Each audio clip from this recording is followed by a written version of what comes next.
Hello everybody, welcome back. It's me again, Valmai Hansen from Mamaroneck Public Library, and I am the Children's Library Assistant. I have a few books for you today, as well as some songs. So, we're going to start with Hello everybody, so glad to see you. Hello everybody, we're so glad to see you. Hello everybody, so glad to see you. Hello everybody, we're so glad to see you. Another piece I like to do with that song is to say hello to somebody's name. Like, hello to Brian, so glad to see you. And that's just a fun way you can say hello to everybody in your house. You can sing it from the window if you would like, or over the phone. I have two books, and the first one I'm going to read, with permission from HarperCollins Children's Books, is If You Give a Moose a Muffin by Laura Numeroff and illustrated by Felicia Bond. But I like to read to people, so I'm going to bring one of my friends. This is Eugenia the elephant, and she's going to sit next to me, and I'm going to read to her. So, it's really fun to read your books to somebody, especially if you're practicing your big words, or just you want to have somebody to talk to. And Eugenia here will be a really good listener, I think. There she is. We'll look at the pictures together. All right, here we go. If you give a moose a muffin.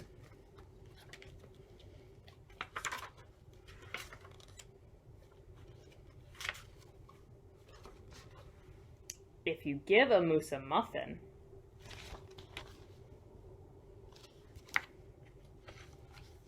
he'll want some jam to go with it. So you'll bring out some of your mother's homemade blackberry jam.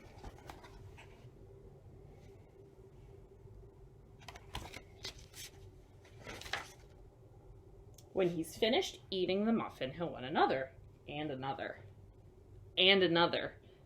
When they're all gone, he'll ask you to make some more. They must be very good muffins. I enjoy eating muffins. You'll have to go to the store to get some muffin mix. He'll want to go with you.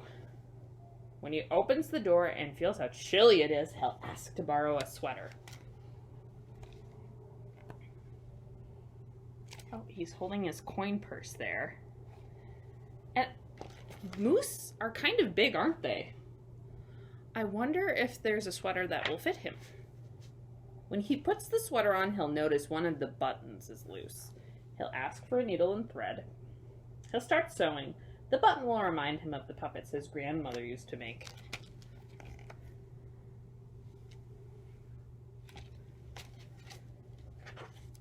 So he'll ask for some old socks. He'll make sock puppets. I like to make sock puppets. I like to go to my drawer and get out my really long winter socks, the ones that go all the way up my arm, and then I can put them on, and I can pretend to make them talk. When you're done, he'll want to put on a puppet show. He'll need some cardboard and paints. Oh, it's gonna get messy. Then he'll ask you to make some scenery.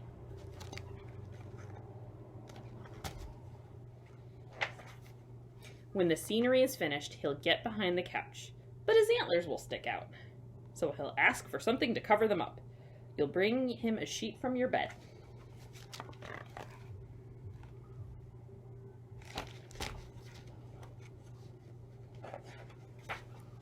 When he sees the sheet, he'll remember he wants to be a ghost for Halloween. He'll try it on and shout, "Boo!" It'll scare him so much, he'll knock over the paints.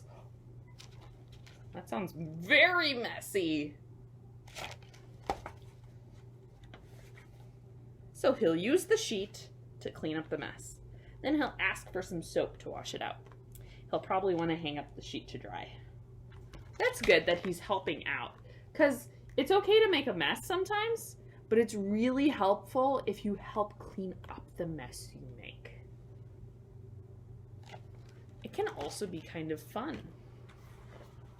He'll go outside to put the sheet on the clothesline.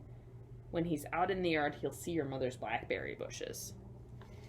I do like blackberries and raspberries and strawberries.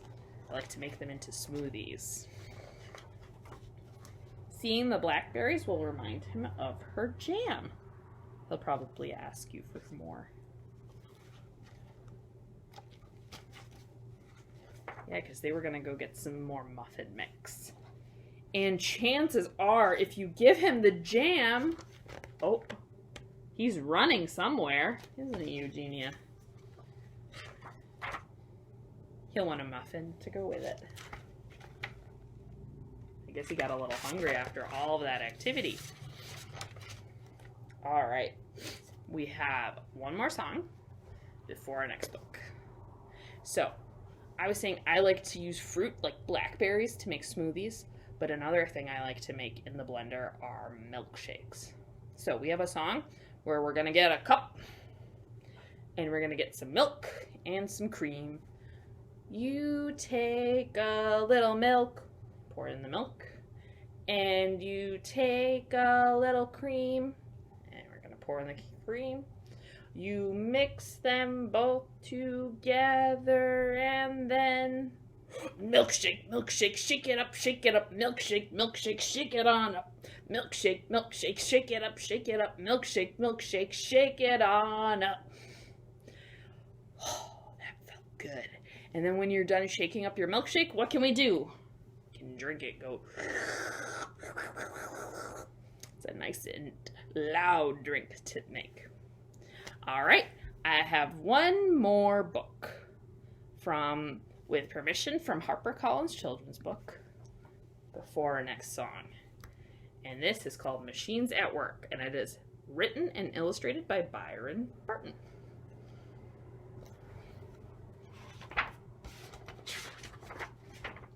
Hey, you guys! Looks like they have tools. Let's get to work.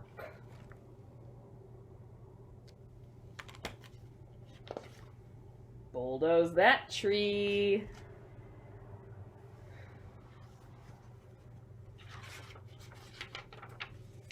Dig up that road. Load that truck. I think Eugenia likes these books. Dump that rubble. That's a fun word to say. Rubble is all the stuff that you can't use. So the dump truck is putting it in the back of its carrier and dumping it all out. Probably sounds very loud. Now let's eat lunch. It's good to have lunch. Next, dig a hole. Ooh, looks like they have more rubble. Mix the cement. Lift that beam.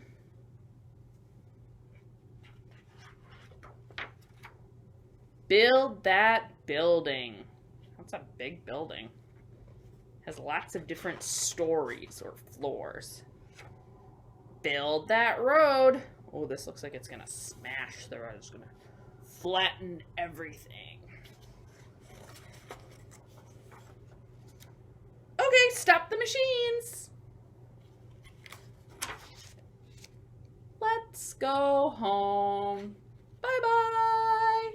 That's probably what they're saying to each other. More work tomorrow. Oh, it's definitely nighttime. All right, I have one final song and one final book. So, here is the Beehive song. So we're gonna close our beehive and look for our bees.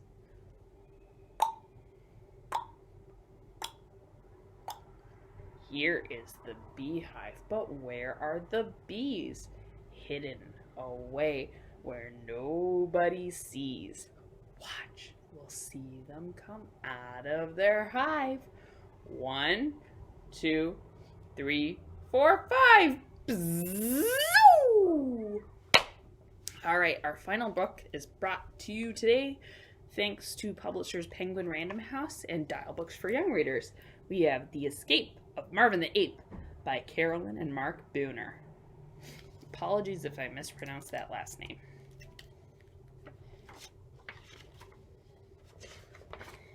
It was feeding time, and when the zookeeper wasn't looking, Marvin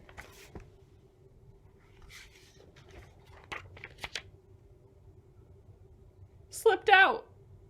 The zookeeper couldn't find Marvin anywhere. He looks worried. Neither could the police. Oh, but he's on the train. In the back.